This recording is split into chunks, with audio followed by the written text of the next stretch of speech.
မင်္ဂလာပါအရင်ဆုံးဒီဗီဒီယိုဖိုင်လေးကိုအရင်ဆုံးကြည့်အောင်ပေါ့နော်ဒီဗီဒီယိုဖိုင်လေးကိုကြည့်ပြီးမှပြောချပါတော့ဒီပစ္စည်းတွေကိုမြင်ရင်တော့အားလုံးကတော့ဒါသိလိမ့်မယ်လို့ထင်တယ်ပေါ့နော်ဒီဗီဒီယိုဖိုင်လေးကဒီမှာကြည့်ပေါ့နော်ဒါပြီးရင်ကျွန်တော်ပြောပြမယ်ပေါ့နော်โอเค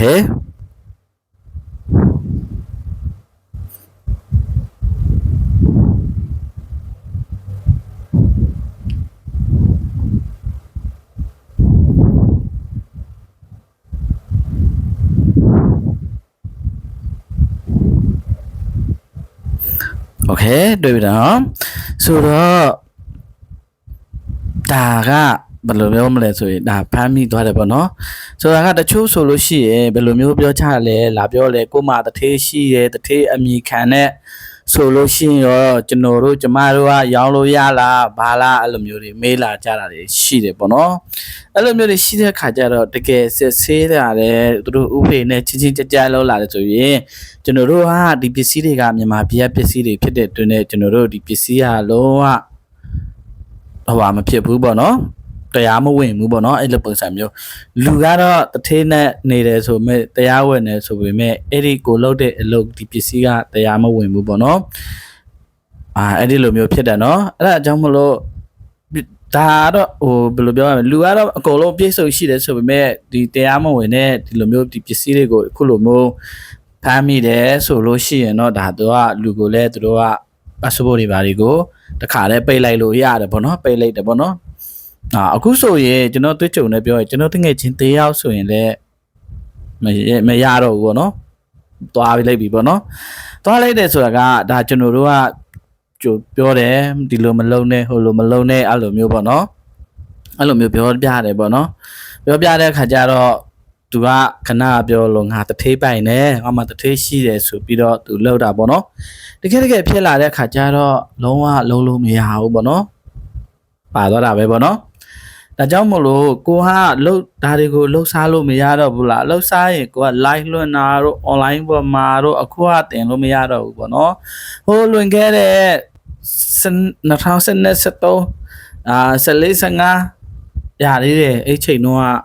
အဲ့လောက်ကြီးဘူးမှမသိဘူးပေါ့နော်အဲ့ဒီချိန်တော့ line ပေါ်တင်ရောင်းလို့ရတယ်အမှန်တိုင်းပြောရရင် online shopping ဆိုတာကမြန်မာစတာပဲထိုင်းမှာနော်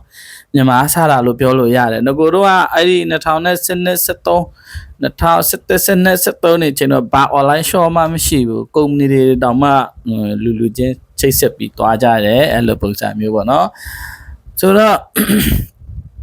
ဒီအဲ့ဒီချိန်တော့သွားလို့ရတယ်ရောင်းလို့ရတယ်ဆိုတော့အမှန်တယ်အဲ့ဒီချိန်တော့လူတွေကအလောက်ကြီးမပွင့်လင်းသေးဘူးပြောရရင်အဲ့ဒီအချိန်တော့ဥပမာပေါ့ဘာသာဒီ language တွေပါတယ်ဆိုလို့ရှိရင်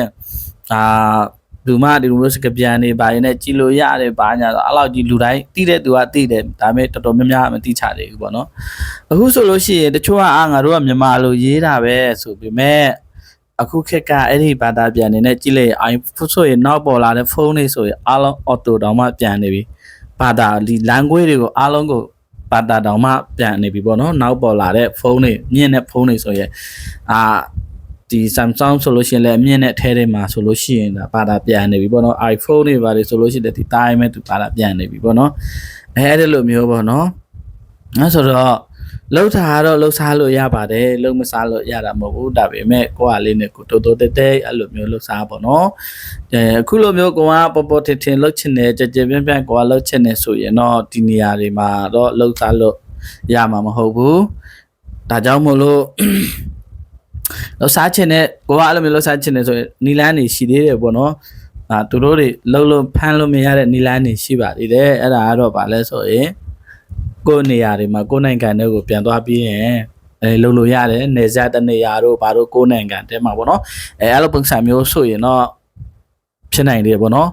အခုတော့ပိုင်းဒီထိုင်းနဲ့မှနေပြီးတော့အဲ့လိုမျိုး live လွှင့်တာတို့ဘာတို့အဲ့လိုပုံစံမျိုးကိုကလုံးမယ်ဆိုရင်တော့စင်မပြေတော့ဘူးပေါ့နော်ဒါပြောချင်ပါတယ်တကယ်လို့ကိုကဒါတွေကိုတကယ်လှုပ်ချင်နေဆိုရင်သူတို့ရဲ့ဒီထိုင်းနိုင်ငံရဲ့အာဏာပိုင်တွေနဲ့ကိုကလာအရင်ဆုံးတိုင်းမယ်ကြီးပေါ့နော်ဆွေးနွေးကြီးကျွန်တော်တို့ဆိုလဲ2ခါ3ခါလောက်ဆွေးနွေးဘူးတယ်ပေါ့နော်ဒါပေမဲ့တချို့အလုပ်တွေမှာကျွန်တော်တို့မြန်မာပြည်သားတွေကိုမပေးဘူးပေါ့နော်အဲ့လိုမျိုးဘာဖြစ်လို့မပေးဘူးလဲဆိုရင်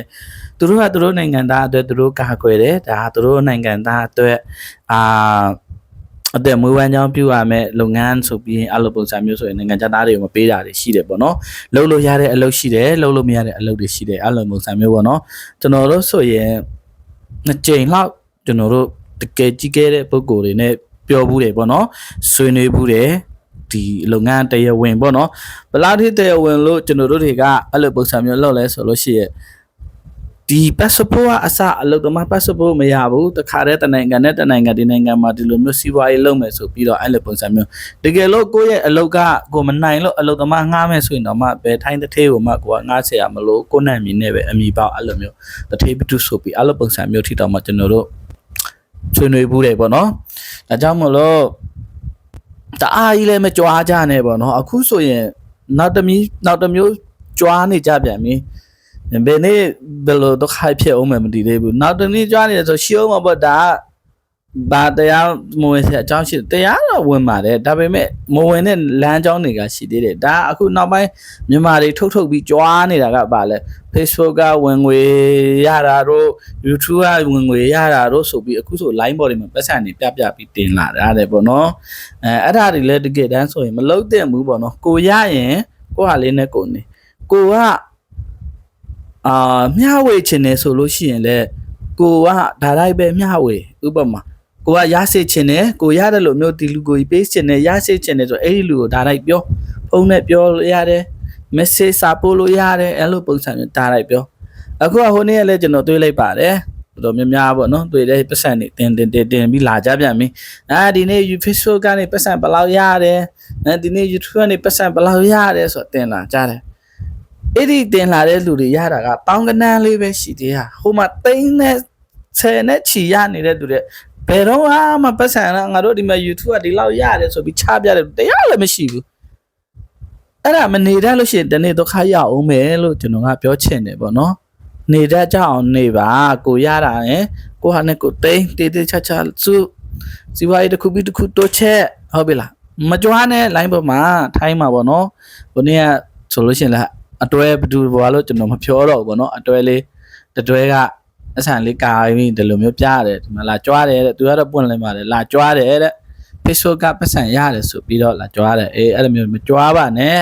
အခု online shopping တွေပြဿနာဖြစ်သွားတာကမြန်မာတွေကြွားလုံးထုတ်လို့အခုဘာဒူမှလုပ်လို့မရတော့ဘူးဟုတ်ပြီလားအဲကြောင့်မို့လို့တတိထားပါဈေးရောက်တဲ့သူတွေဆိုလို့ရှိရင်လည်းတတိထားပါပေါ့နော်အခုသတင်းတွေကြားနေရကဒီရပိုင်းမှာပဲပေါ့နော်ဖူကက်မှာလဲဖူကက်မြို့မှာလဲစစ်ဆေးရေးတွေဝင်နေပြီဆိုပြီးတချို့နေရာတွေမှာတွေ့နေရတယ်ပေါ့နော်ဒါကြောင့်မလို့အဆက်ရထိုင်းမှာရောက်နေကြတဲ့အမျိုးတွေအနေနဲ့ဆက်ရတတိထားကြပါလို့ပြောရင်းနဲ့ဗီဒီယိုလေးကိုဒီမှာပဲဆုံးသတ်မှာဖြစ်ပါတယ်ဗီဒီယိုလေးတွေကိုကြည့်ရှုပြီးသွားရင်လဲ like share လုပ်သွားပေးလို့ရတယ်လို့မျိုးကိုယ့်ရဲ့အတွေ့အကြုံကိုပြန်ပြီးမျှဝေပေးလို့လည်းရတယ်တရားနဲ့တရားဖလှယ်လို့ရတယ်ဥပမာဆဲတာပြတာတော့တောင်းပန်တယ်ကျွန်တော်လည်းဆဲတာမကြိုက်ဘူးဆဲလည်းမဆဲချင်ဘူးပြီးရင်ပုတ်ခတ်တာကြားရင်လည်းအဆင်မပြေဘူးဒါပေမဲ့အကြံပေးလို့ရတယ်